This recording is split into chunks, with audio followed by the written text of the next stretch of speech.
Welcome to Roots Rebirth. I'm your host, Terri Broussard-Williams, a storyteller, movement maker, the original fire starter, and a seeker of joy and purpose. Today, we're talking to Seth Cohen. He is one of the most incredible humans to walk this earth. And probably Seth has led so many movements for social good in different lifetimes. He is so fascinating, so filled with joy, so filled with purpose that you are guaranteed to be inspired today. Seth Cohen is the co-founder of Optimistic Labs, where design meets belonging and hope becomes a blueprint. From leading social impact at Forbes to being a chief ally for Forbes BLK for its second big launch in 2022, to advising global changemakers through Reality Israel, Seth's brilliance lies in helping communities and individuals feel seen and supported. I can say this with great confidence because I know it to be true myself. Welcome, Seth. Hi, Terri. Thank you for that gracious introduction. Well, I'm so excited to dig into your roots and the rebirth that you've had, the many rebirths that you've had, and just how you dare to believe that things many don't even see, you dare to believe them to be true, and you take the first action to create change. But I would say not only to better yourself, but the entire world.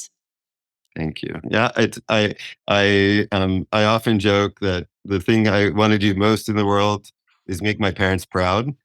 Now that I have my own family, I want to make my family proud, but I also want to make a world that I'm proud of, and that's one of the key drivers for a lot of what you just introduced. I want to get started by talking about how we met. I think how we met is so timely for the things that we see in the world today, but also like who you and I are today. It's just this beautiful story about how when you truly believe in the idea of repairing and healing the world, that you can repair and heal yourself and really do incredible things. That's right. And by the way, they're not indistinguishable. In other words, we are ourselves part of the world, and there's lots of beautiful thoughts and ideas about this in the Jewish spiritual and broader spiritual world. But when you repair the world by your nature, you are repairing yourself, and when you're repairing yourself, you are repairing the world. I love that. Many days when I journal, I write something along those lines. It's like, I get so inspired to do this work because I see my own growth. And it's like you're just being. And so Right. how like we're so connected, and that concept of oneness just allows us to be great together. Well, and I tell you, one of the things that I've learned from people like you, and even this endeavor, is it feels somewhat selfish sometimes to kind of keep that learning to yourself. And what Mm. I've loved about you, whether through your book and through this podcast and just the way you show up in lots of different forums, it's when you give not only your time, but what your insights are, um, you get so much more in return as well. It feels like it's a cheat code to be generous because then it inspires people to be generous as well. And that's how we grow and how we learn. I've thought of so many role models across my career and life where their spirit of generosity was a catalyst to help me become more generous with not just my time, but with my learning. Yeah. There's so much to say, but I'm going to unpack it here. I Yeah, go found ahead. myself Take us down memory lane. Take us down memory lane. So I found myself in 2018 kind of bored at work and just stuck. And at the time, I'd been like an ally in the Jewish advocacy space for about 2 years, just really learning about the politics of Israel and how we can apply those to the United States, but also to allow both to be strong and union together. And so I remember it so clearly. We were at a dinner. I was headed to the bar because I did a lot of bar time back then. Uh, and, we met through a mutual friend, Alicia, and had an awesome conversation. And, I knew who you were. I knew you were in charge of this program called Reality Israel, but I didn't really know you. And so we had a conversation, and I think it was, I was playing it in my mind last night, but it was for so long that I think Alicia was like, hey, like he came here with me. I'm walking him around the room. You two are going to have to finish this conversation later. I remember that night. I remember. But it's like, since then, it's like you've been one of my besties. Like we've probably even done some form of life together before, maybe even down the streets of Jerusalem. But that program, Reality Israel, which was this beautiful program that has sunsetted, or I wouldn't say sunsetted, It's evolved. Yeah, It evolves from the Schusterman Foundation to another organization called iTrek. It taught me so much about myself, and so much of who I am today is because of that program. But you designed that program for people like me in mind. Can you tell me a little bit about the how and why, but also, how did you find your own rebirth through the creation of reality? Yeah, it's a great question, Terry. So first, nobody, as I say, nobody ever does it alone. And Reality Israel is a program of the Schusterman family and the Schusterman Family Philanthropies and their foundation, Lynn Schusterman in particular, and her daughter Stacy. And actually, Reality was a program even before I joined the foundation. I was a lawyer for 13 years and then joined the foundation. And one of the programs we were running was something called Reality, which was a partnership with Teach for America. And it was taking Teach for America participants on an experience to Israel. And one of the things that we were learning was that there was so much more to this experience than just a visit to Israel. My colleague, Adam Simon, was principally responsible for designing the program at the time. And he had built this foundation of ideas and leadership skills that just felt so transferable to broader audiences than just Teach for America.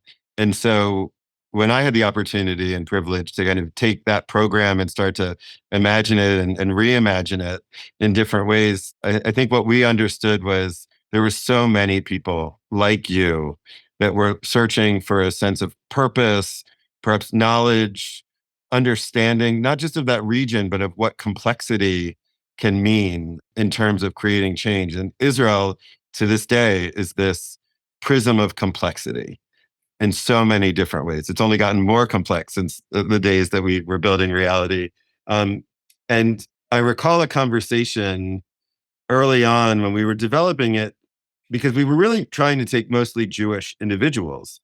And what I realized, and I think our team realized, and then people like you helped prove out, is that there was lots of allies and individuals who maybe, would want to experience this, not because they had this connection of being Jewish to the land of Israel, but actually because they had a connection to Jerusalem and to Israel and in other ways because of multifaceted parts of their life, their faith, their political interest here in America, perhaps an interest in global politics. And so, I think the lesson for me of reality is kind of this enduring lesson that you build something for one purpose, and then you can find that it has multiple different purposes and can have multiple different meanings for many other people. And it was that really, I think, took reality to the next level. Now there's over 3,000 alumni and growing.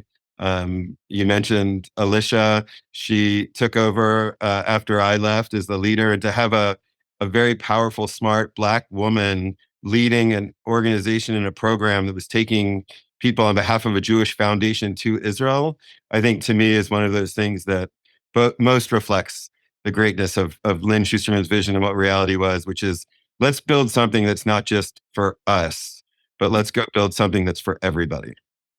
Well, what I love so much about the community, because so many of the people that I went on journeys with, which is what we would call a trip in the program. It was not a trip, it was a journey, because something happens on journeys that's very different than happens on trips.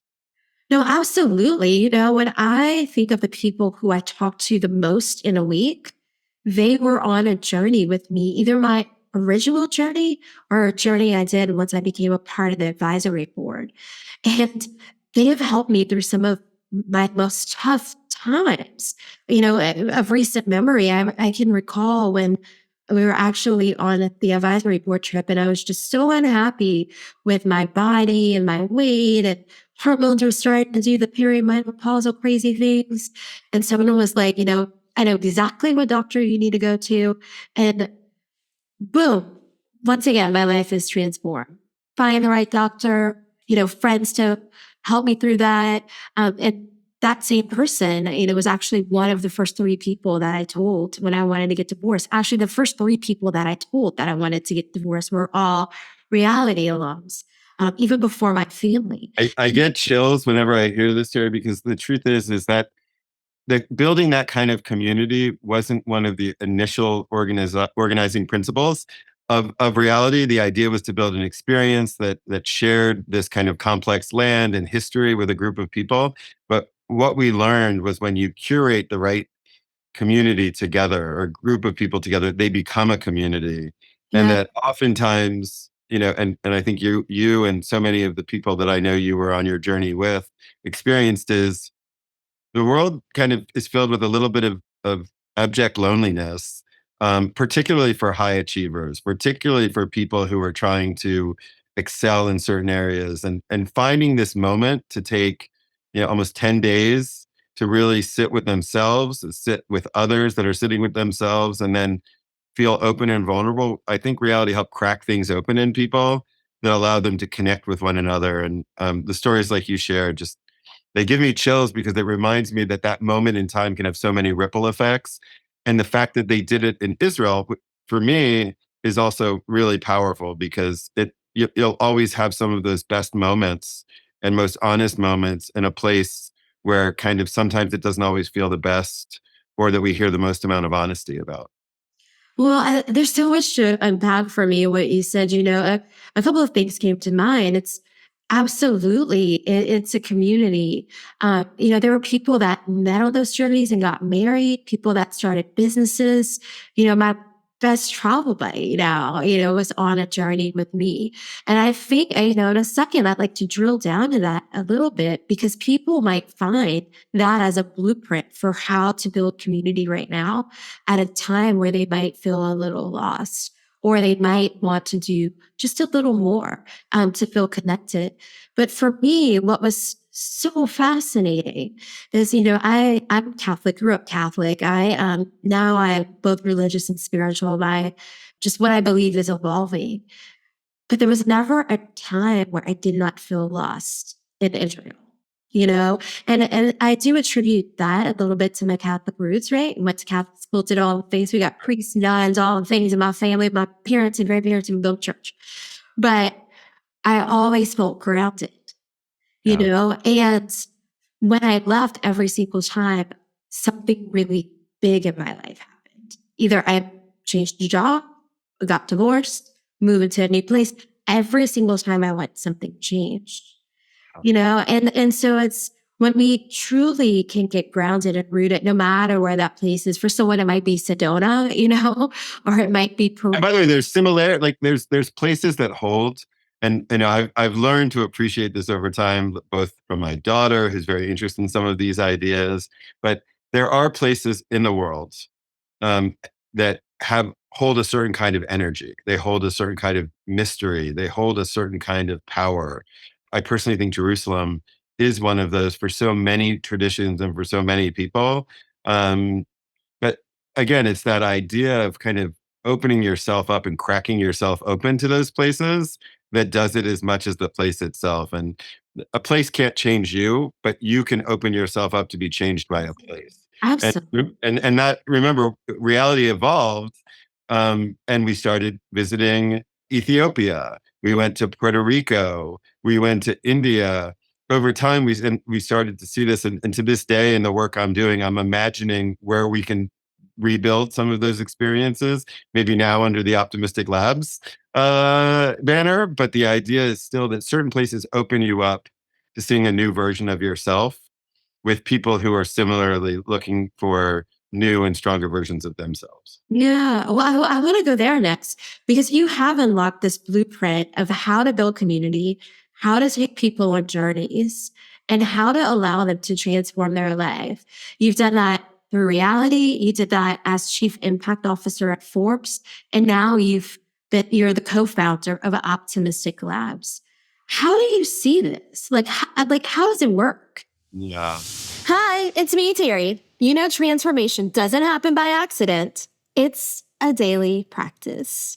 And Best Self Co. gives you the tools to live with purpose. From guided journals to productivity decks, every product is designed right in my hometown of Austin, Texas, to help you dream bigger, reflect deeper, and take aligned action. Visit Best Self Co. and use the code Terri for your special percentage off. Your next breakthrough starts with one small step. And today is a beautiful day to begin. It's a great question. And let's use kind of how it evolved at Forbes. I mean, I think Forbes is another brand that, and another kind of platform that allows people to see themselves in different ways, whether it's individuals who are contributors and share their voice by writing, whether it's people who make a list and then suddenly felt seen and platformed and visible in ways that they may never have imagined they could be. So, to me, I have a theory of what community building is. I call it applied optimism. And the idea of applied optimism is that the world is here for you. There's a reason for you to be in this world. I'm not a nihilist. I don't think like we're just showing up as atoms and molecules. I think there is a purpose to us being in this world. And it is not good for a person to be alone. So if it is not good for a person to be alone, and it's unnatural for them to be alone, finding opportunities for them to come together and be connected in whether that's a journey, an experience, a small group dinner, a book club, whatever that might be. Once they have that connection, they can become more of a applied optimist, of a functional optimist. And an applied optimist holds three characteristics. They hold a sense of purpose, they have an appreciation for knowledge, and they have this ability to access and embrace wonder.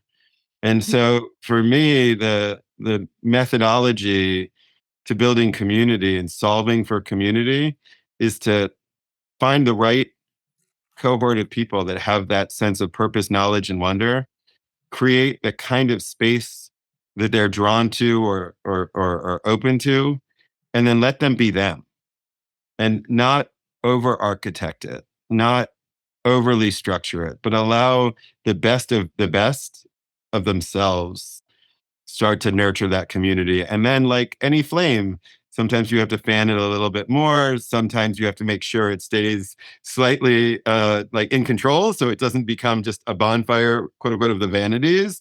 But I think the recipe is trust people and create possibilities for those people to become the best versions of themselves.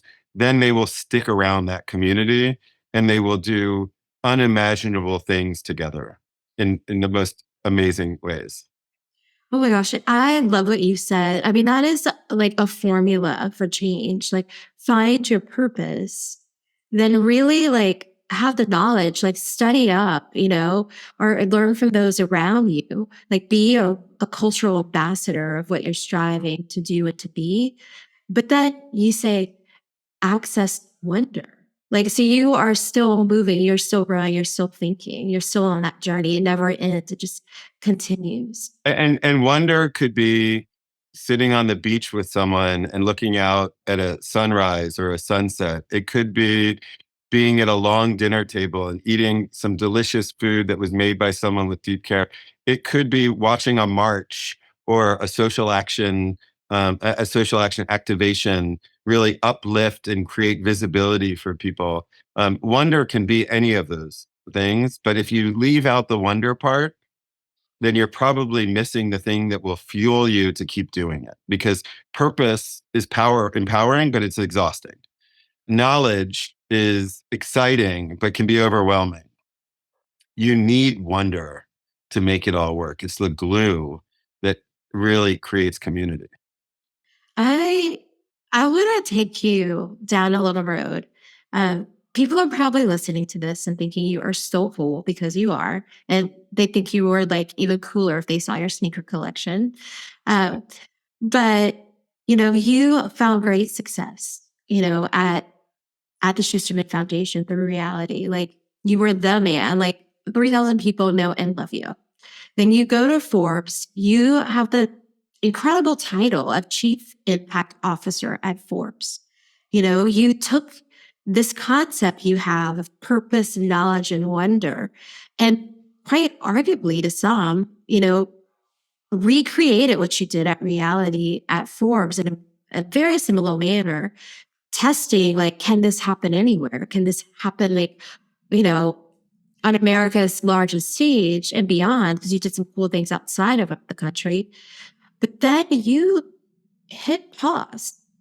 You truly took this deep dive where you wanted to learn more about yourself and the world.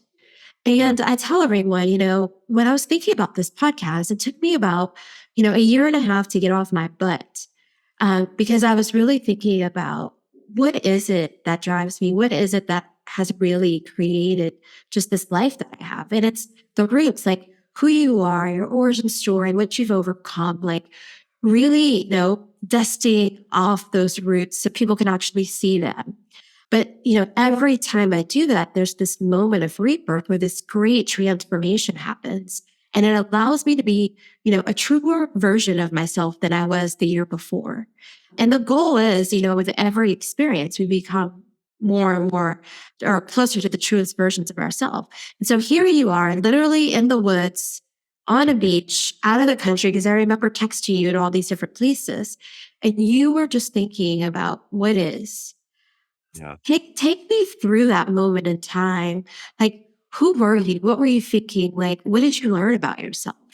Yeah. Well, it's wow. This is a lot of a lot of what I think about still, because I also think about it as a lens to understand how I can help other people. So the greater I examine my own journey, I think the better I'll understand how to support others in their journeys.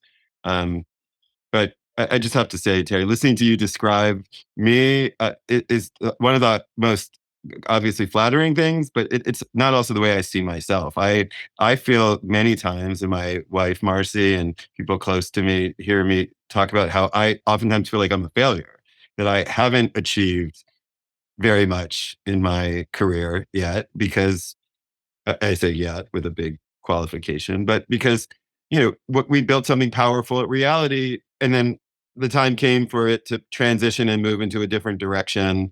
Um, then at Forbes, we built a lot of really interesting things, including Forbes BLK, where you and I spent some time together, and folks like my colleague Jabari Young and Aisha Mendez did an amazing job of building that up. But I also feel like when I left Forbes, we had unfinished business. So I don't know if I ever see myself the way you described me. In fact, I know I don't. But what I can tell you is that I take a lot from the city I live in. I've lived in Atlanta for 26 years. And, I often say I'm Northern by birth, Southern by choice, because I married the greatest woman to ever come out of Atlanta who hasn't wanted to come out of Atlanta.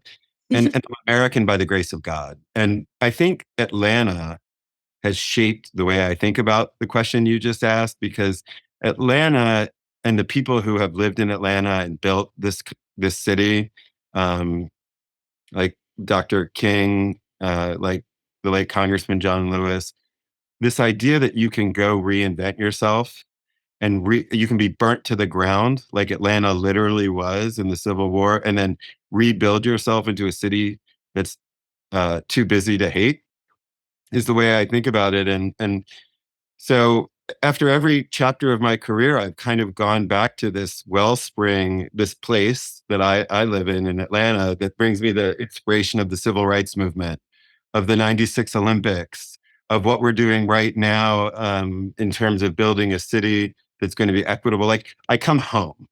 I really come home. And so I think one answer to the question you're asking me is like, how do I think about it? I think about it by coming home. So much of my work has been out in the world, and this nourishing place of Atlanta that makes me incredibly proud, sometimes frustrated, um, is one of them. And then the second thing I guess I would say is that what I've tried to always do in each chapter of my career is is focus on the why. Like, why am I doing this? Why is this the moment that I'm being called to build something in the Jewish community like we did at Schusterman, and then into the broader community with reality? Why is this a moment that I think media is such a powerful place to build community? And now in this moment, I'm asking myself, why again? Like, why am I feeling called to certain things, like building a platform for entrepreneurs to build labs of social change and community and social infrastructure?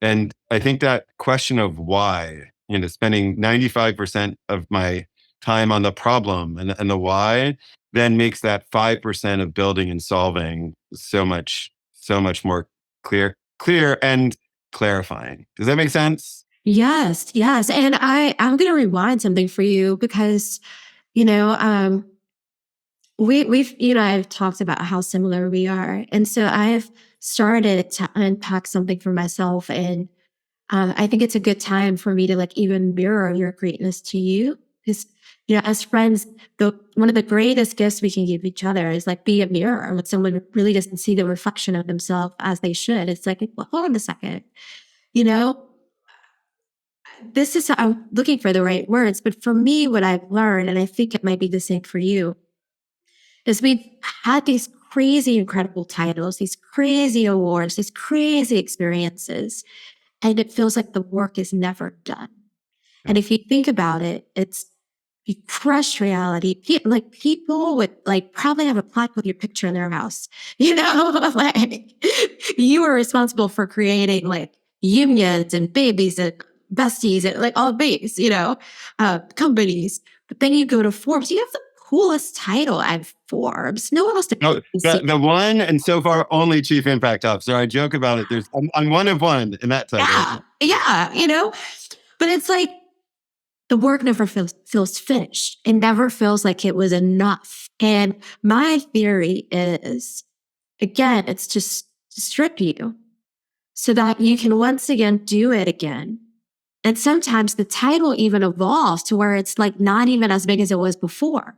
And the universe is like, hey, you didn't see the goodness here. I'm going to force you to do it again. And I'm going to force you to do it without the fancy title, without the fancy logo, so that you can see it with you and no one else. So I love that framing. I'm gonna listen to this part of the podcast over and over again when it's out, because look, I do think titles can be masks. They can be empowering. They can be toxic. And I think for a lot of my career, like the title did matter to me. I mean, like, I'm a guy, and there's things that if nothing else, you kind of just want to have a good title so you can explain to your parents what you do. Like, when I made partner in a law firm, like I could tell my parents I was a partner in a law firm, and but then I became the director. Originally, my first title at Schusterman was director of network initiatives, and it was like, what is that? And then, a few years ago, between Schusterman and Forbes, I was building something called Applied Optimism. And, I recall people saying, well, how do I introduce you? And like that created this tension and stress in my life of like, I need to give people some objective title or something that they can explain who I am. And, now I guess what I would say is, and it's just so clear, like kind of thinking about what you just said, that those titles are amazing.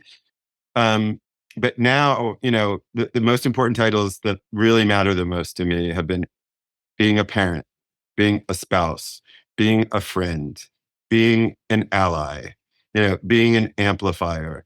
And those don't, I don't have a true calling card right now. Like I don't have a business, I don't have a calling card, Terri, but I have a calling. Yeah, amen. Amen. So now I'm kind of leaning into this moment and I know what I want to do. There is no title for what I want to do.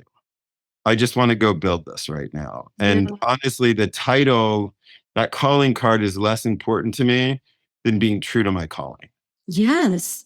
I actually had a conversation with a friend last week where I had to um, push back and advocate for something that I believed in about my own self. And, I became a vice president leading lobbyist in different cities and states at the age of 27, 28. Like, for a long time, I didn't understand the difference between, influence by authority and or I should say leadership by authority or influence, because I always had authority.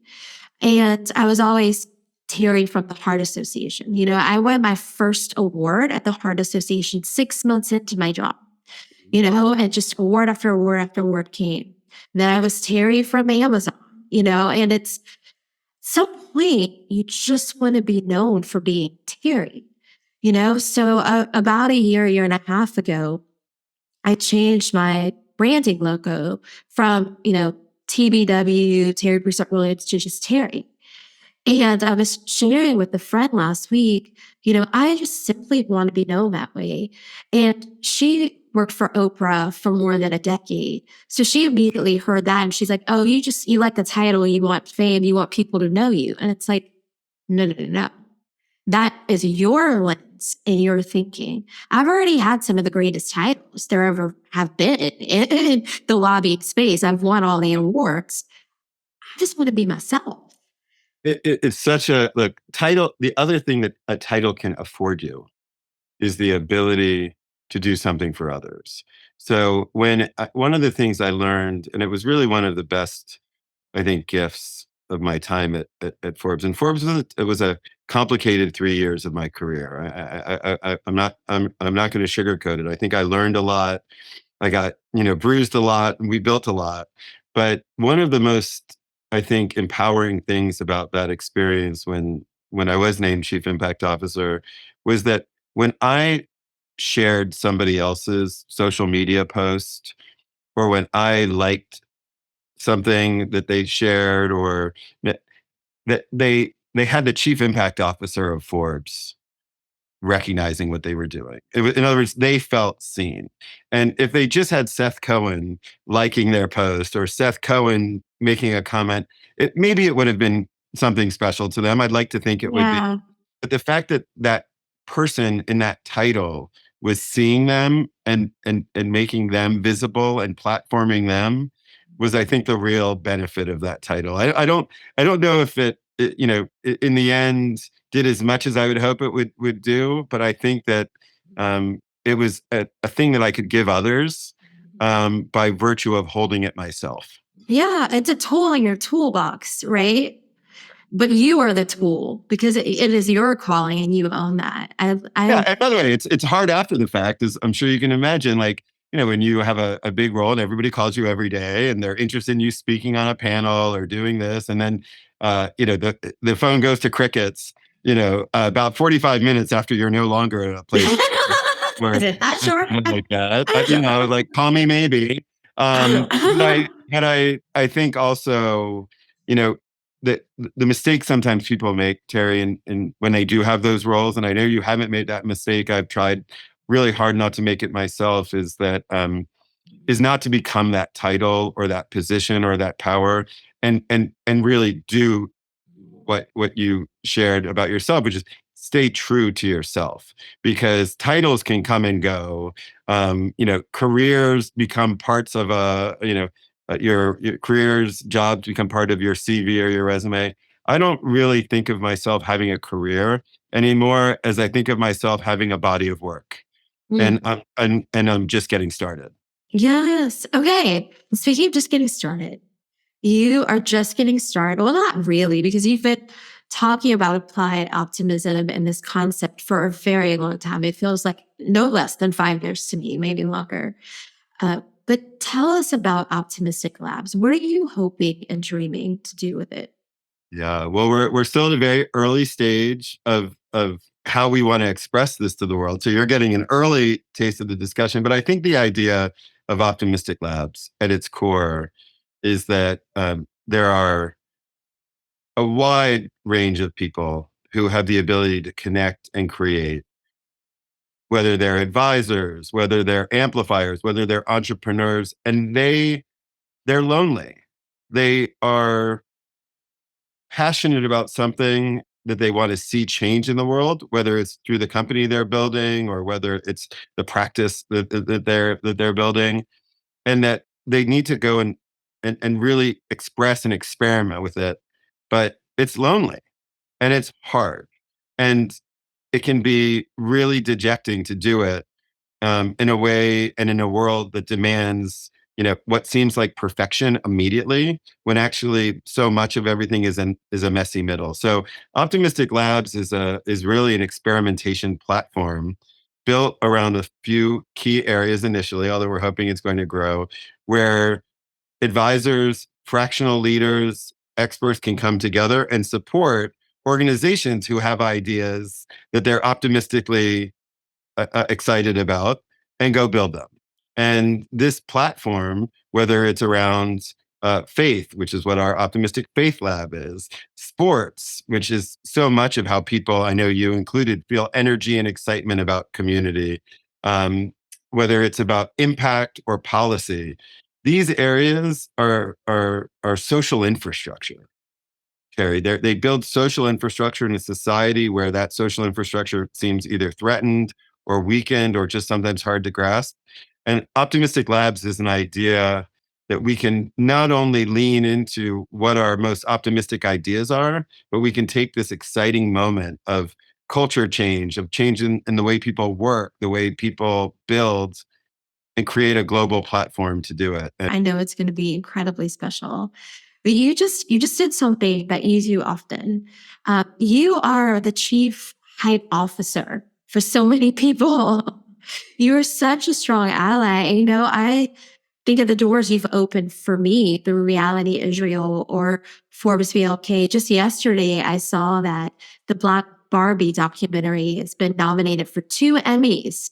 And I got to interview those women because you and Forbes asked me to do that a little over a year ago, which was very eye-opening and game-changing for me. I have that picture at my desk. Oh, remember you on stage here in Atlanta? I have that picture on my desk to remind me of what is possible when friends and community come together. And I look at it every single day. But I can tell stories like that for dozens, for so many people that you've lifted up. What does allyship mean for you? Look, as you know, you can look at me as a white male, right, blue-eyed, fully able-bodied, and I grew up with a strong family core. I married an amazing life partner who has allowed me so many experiences along the way, and partnered with me. I have a richness of privilege, and not in this kind of way that people talk about privilege and in ways where they try to politicize it. But I hold a lot of privilege in my life because of my parents and how they raised me, because of the opportunities I've been afforded, because of the color of my skin or my gender. And I realized a long time ago that it's a replenishable resource. In other words, there is Wow. privilege is a replenishable resource. No matter how much I give away every day, no matter how many people I platform every day, no matter how many people I hype, no matter I wake up the next morning and I'm still as white, I'm still as male, I'm still as resourced as I am. So why not give it as much away as I can? In other words, why not leave the tank empty at the end of the day? Because I know it's going to be refilled in the morning. So I treat my life a little bit like Groundhog Day, the movie Groundhog Day, like Groundhog Day for good. Like if you can do that every day, why leave anything on the table? And sometimes I think about it that I wished others would do this, or sometimes I wish there was like reciprocity, there, but you don't platform people, you don't give your privilege, you don't show up as an ally for people because you expect them to be an ally back. You're an ally for people because it's the right thing to do. It's the way we are taught to do it through either our faith traditions or our core values. Like allyship is a replenishable resource. So let's not waste a single moment to use it. Oh my gosh, that is so beautiful. I actually wrote that down. We don't think about it that way. And oftentimes, I have to remind people I don't mind ever. I love being able to advocate for others or being an ally for others. And I often get asked, especially in my workplace right now, like, why do I continue to show up for others? And I've never thought about explaining it that way. And for me, it's like I've been gifted with just the swagger and the chutzpah to say like what needs to be said. as you've seen me do many times. But I've never thought about that as a privilege, and a privilege that can be replenished. So why would I not choose to speak up for others? It's I mentioned earlier the rich tradition of Atlanta. I had a chance to get to know in a small way, the late Congressman John Lewis here in Atlanta. He was very instrumental in creating the Black Jewish Coalition here in Atlanta, which I had the privilege to be a part of. And honestly, that led to me understanding civil rights and the need for a shared effort around civil rights. And actually, one of the earliest acts of allyship I did was I was one of the team of young lawyers that helped start the first in the country voter ID lawsuit here in Wow. Georgia back in 2005. And what I learned from watching folks like Congressman Lewis and others is that at certain times some of us have to show up for allies as allies for one group, and other times that group that needed an ally has to show up again, in reverse. And just that idea that building a muscle, a practice of allyship, and finding your exemplars and finding people who do it with you, like every sport or everything, like if you have an accountability buddy, it's a lot easier. Allyship is the same way. If you have people that will hold you accountable for being an ally, then you're likely more to do it. And if you hold other people accountable for being an ally, they'll do it. So I think allyship and accountability go hand in hand. Oh my gosh. Okay, we're almost done with this episode. But if today's episode sparked something in you, don't let the inspiration stop here. Head over to movementmakercollective.com, where we celebrate stories of bold changemakers, purpose-driven leadership, and joyful transformation. You'll find blog posts, resources, and reflections to keep you grounded and growing. We got to keep those roots rootin'. So if you're ready to build a movement or just need a soulful check-in, we got you. Continue your rebirth at movementmakercollective.com. Well, I'm writing a book, Terri. So we're gonna be it's gonna be published at the end of the year, early 2026, called "Solve for That." oh my gosh. An applied optimist guide to finding solutions for some of the most complex challenges. And so, a lot of what we've talked about, is I think also in service to solutions, because what everything I've built and everything I dream of building is intended to solve for that. And you're a solution builder. You build coalitions and communities, and you're a shining light in so many of them that I know people that listen to this will take some insights from that book. So maybe we can talk Yes. about optimism Yes. and the book, and also the good that's happening in the world, because I know there will be good happening in the world between now and then. Oh my gosh, but I just got goosebumps. What an incredible time for a book on solutions. Like, you are gonna just inspire so many people who really don't see a way right now. And your voice is always so clear when you are in teacher mode that I am so excited to see what I will have to get you to LSU to meet some teeny tigers. But we're going to be doing some tailgating. Yes. Oh my God. It's Sometimes. incredible. Also, before we close, I have to say this. You will not believe how many reality alums have texted me since we've been talking. Oh, that's great. 3 people, just like random, like text messages. Well, that says a lot about. I always say it's nice to hear that about reality, but I think it says a lot about you, because I think the one thing I'll say, maybe as a last thought to share with you, is I have a saying that I heard from someone else, so it's not something I made up, but it's, when it's all said and done, what matters more is what's done than what's said. And people are drawn to people that do.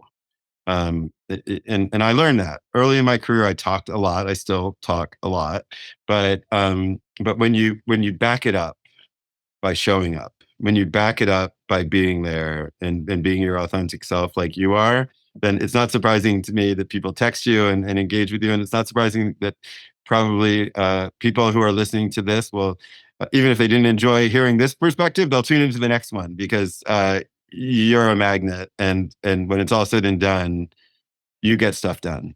And Well, I am delighted to be able to be part of this conversation with you.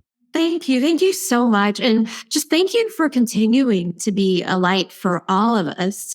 During some of our darkest days, like your posts always inspire me and educate me. So I hope you always just find the strength to publish on the days where it might not feel like your voice matters or there's nothing left to be said. Because we need you, Seth Cohen.